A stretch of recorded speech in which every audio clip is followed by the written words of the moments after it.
السلام علیکم ورحمۃ اللہ وبرکاتہ. نحمده ونصلي على رسوله الكريم. اما بعد فاعوذ بالله من الشيطان الرجيم. بسم الله الرحمن الرحيم. رب اشرح لي صدري ويسر لي امري واحلل عقدة من لساني يفقهوا قولي. الحمدللہ، آج سے رمضان المبارک کے دوسرے عشرے کا آغاز ہو چکا ہے. یہ عشرہ عشرہ مغفرت کہلاتا ہے. مغفرت کا معنی ہے بخشش.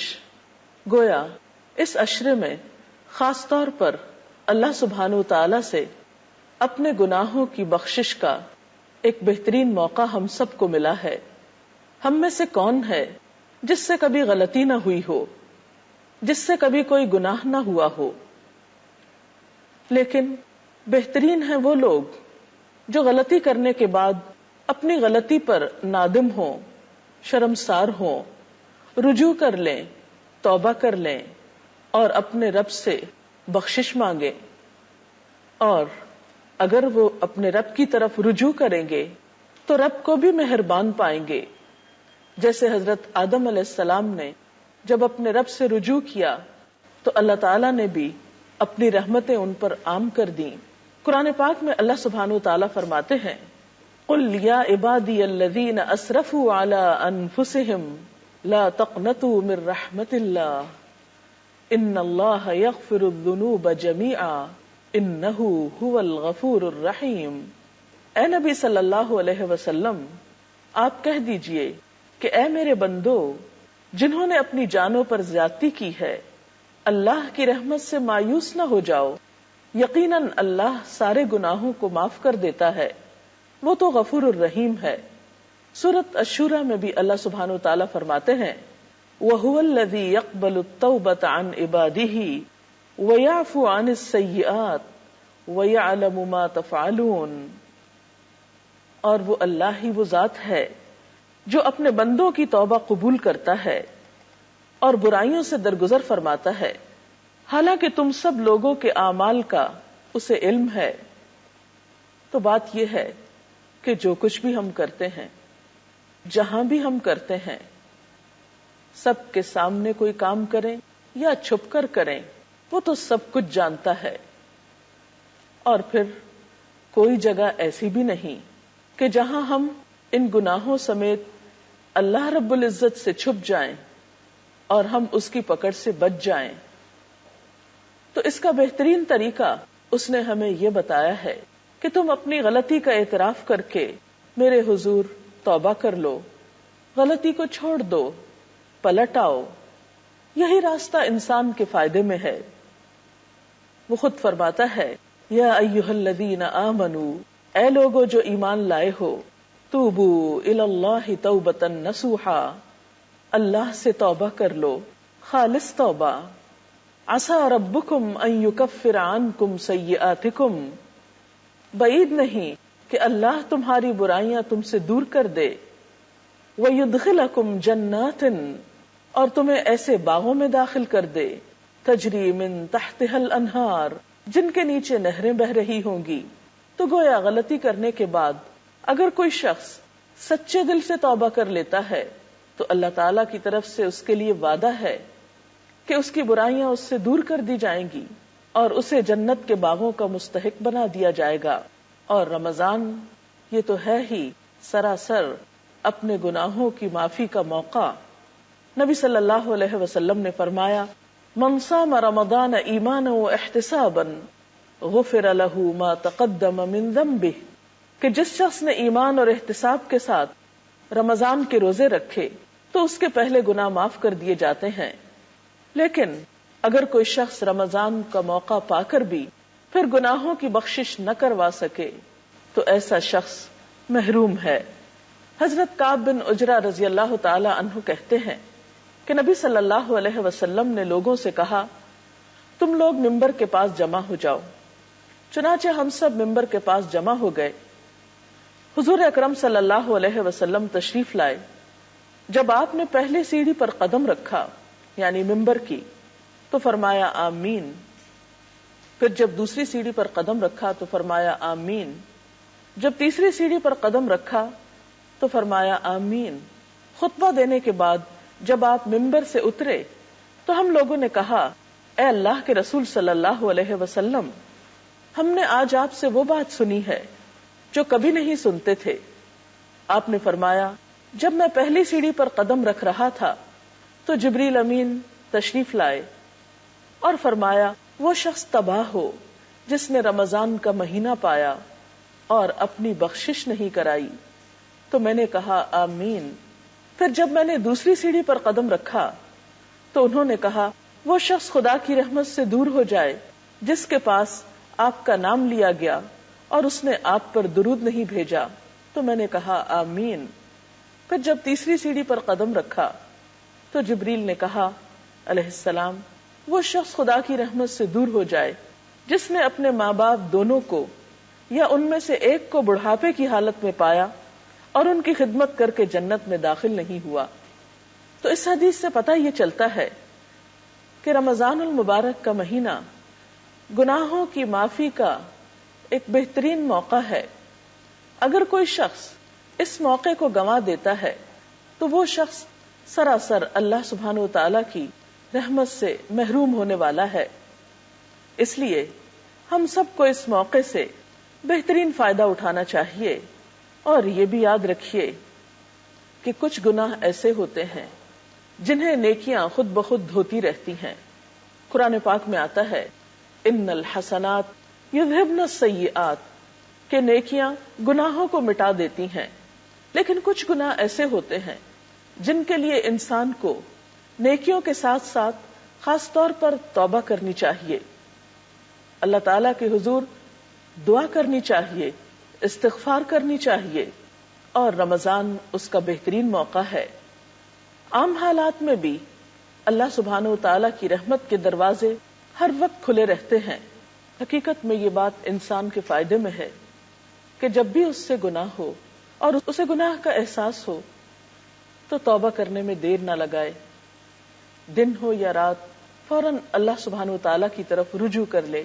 حضرت ابو موسیٰ اشعری نبی صلی اللہ علیہ وسلم سے روایت کرتے ہیں کہ آپ صلی اللہ علیہ وسلم نے فرمایا اللہ عز و جل رات کے وقت اپنا ہاتھ پھیلاتا ہے تاکہ دن میں گناہ کرنے والا توبہ کر لے، پھر دن کے وقت اپنا ہاتھ پھیلاتا ہے تاکہ رات میں گناہ کرنے والا توبہ کر لے، حتیٰ کہ سورج مغرب سے طلوع ہو جائے.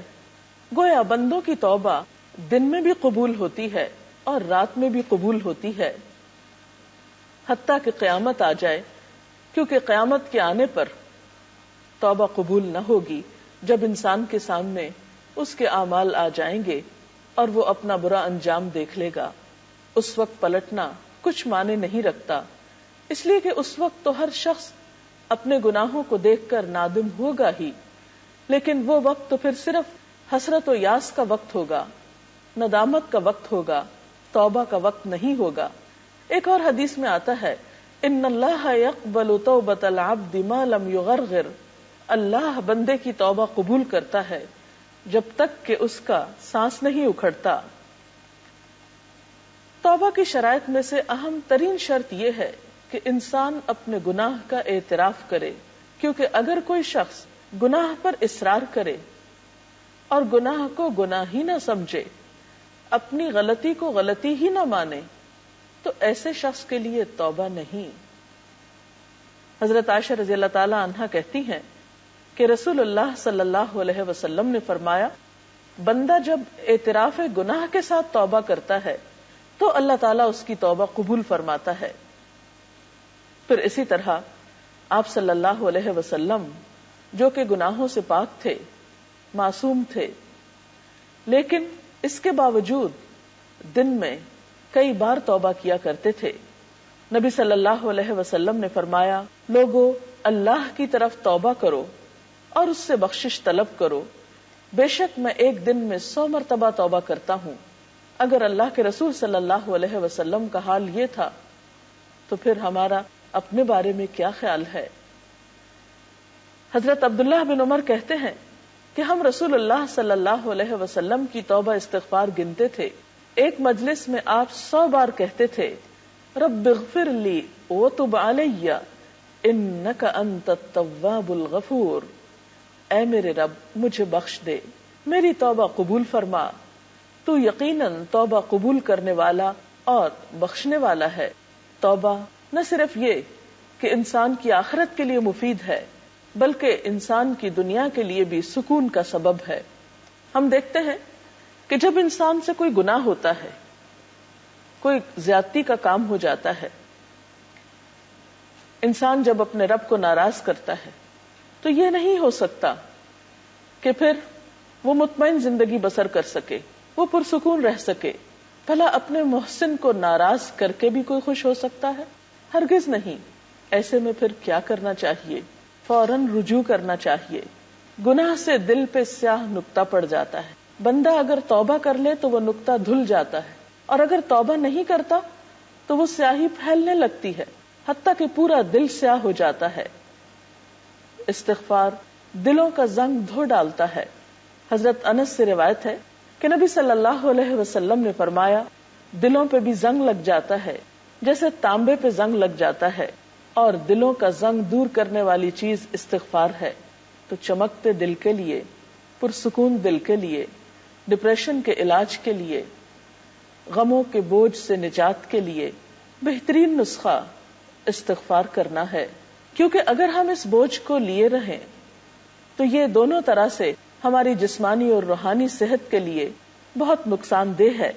ایک شخص آپ صلی اللہ علیہ وسلم کی خدمت میں حاضر ہوا، کہنے لگا ہائے میرے گناہ، ہائے میرے گناہ، کیونکہ وہ شخص اپنے گناہوں کو محسوس کر رہا تھا۔ اور ایسے لمحات ہر انسان کی زندگی میں آتے ہیں جب اسے اپنے گناہوں کی شدت کا احساس ہوتا ہے، جب اس کے دل میں اپنی زیادتیوں اور اپنی کوتاہیوں پر ایک تڑپ اٹھتی ہے۔ ایسے میں اللہ سبحانہ وتعالی نے اس کے لیے رحمت کا دروازہ ہمیشہ کھلا رکھا ہے۔ یہی تو اس کی رحمت ہے۔ یہ الگ بات ہے کہ ہم اس سے فائدہ نہ اٹھائیں۔ تو آپ صلی اللہ علیہ وسلم نے اس شخص سے کہا کہ یوں کہو اللہم مغفرتک اوسع من ذنوبی ورحمتک ارجع عندی من عملی، یا اللہ میرے گناہوں کے مقابلے میں تیری مغفرت وسیع ہے، اور میرے عمل کے مقابلے میں تیری رحمت کی زیادہ امید ہے۔ اس نے یہ دعا کی تو آپ نے فرمایا اس کو دہراؤ۔ اس نے دہرایا، آپ نے پھر فرمایا کہ اسے دہراؤ۔ اس نے دہرایا، پھر آپ نے فرمایا کھڑے ہو جاؤ، اللہ نے تجھے بخش دیا ہے۔ تو اس سے یہ بات بھی پتہ چلتی ہے کہ اگر مخصوص کلمات کے ساتھ اللہ تعالیٰ سے بخشش طلب کی جائے، اور خصوصاً ان کلمات کے ساتھ جو اس کو پسند ہیں، تو انسان کی بخشش کی امید زیادہ کی جا سکتی ہے۔ وہ کلمات کون سے ہیں؟ وہ کلمات وہ ہیں جو اللہ کے رسول صلی اللہ علیہ وسلم نے ہمیں سکھائے ہیں۔ ان میں سے چند ایک، مثلاً مختصر ترین کلمہ استغفر اللہ، اللہم اغفر لی، استغفر اللہ ربی من کل ذنب واتوب الیہ۔ پھر اسی طرح سید الاستغفار، اللہم انت ربی لا الہ الا انت خلقتنی وانا عبدک وانا علی عہدک ووعدک ما استطعت اعوذ بک من شر ما صنعت ابوء لک بنعمتک علی وابوء بذنبی فاغفر لی فانہ لا یغفر الذنوب الا انت۔ اس کا ترجمہ کچھ یوں ہے کہ اے اللہ تو ہی میرا رب ہے، تو نے مجھے پیدا کیا، تیرے سوا کوئی معبود نہیں، تو نے مجھے پیدا کیا ہے اور میں تیرا بندہ ہوں، میں اپنی استطاعت کے مطابق تجھ سے کیے ہوئے عہد اور وعدے پر قائم ہوں، ان بری چیزوں سے جو میں نے کی ہیں تیری پناہ مانگتا ہوں، مجھ پر تیری جو نعمتیں ہیں میں ان کا اعتراف کرتا ہوں، اپنے گناہ کا اعتراف کرتا ہوں، میری بخشش کر دے، میری مغفرت کر دے کہ تیرے سوا کوئی گناہ معاف نہیں کر سکتا۔ حضرت شداد بن اوس سے روایت ہے کہ آپ صلی اللہ علیہ وسلم نے فرمایا جو شخص صبح یا شام یہ دعا پڑھے گا، اگر وہ اسی دن میں مر جائے یا رات میں مر جائے تو وہ جنت میں داخل ہوگا۔ یہ کلمات کچھ زیادہ طویل بھی نہیں، تھوڑی سی کوشش سے انہیں زبانی یاد کیا جا سکتا ہے، اور اگر زبانی یاد نہ ہو سکے تو دیکھ کر بھی پڑھ سکتے ہیں۔ لیکن یہ یاد رکھیے کہ محض چند عبارتوں کے دہرانے سے بخشش نہیں ہوتی جب تک ہمارا دل اس میں شریک نہیں ہوتا، ہماری نیت اور ارادہ بخشش کا جب تک نہیں ہوتا۔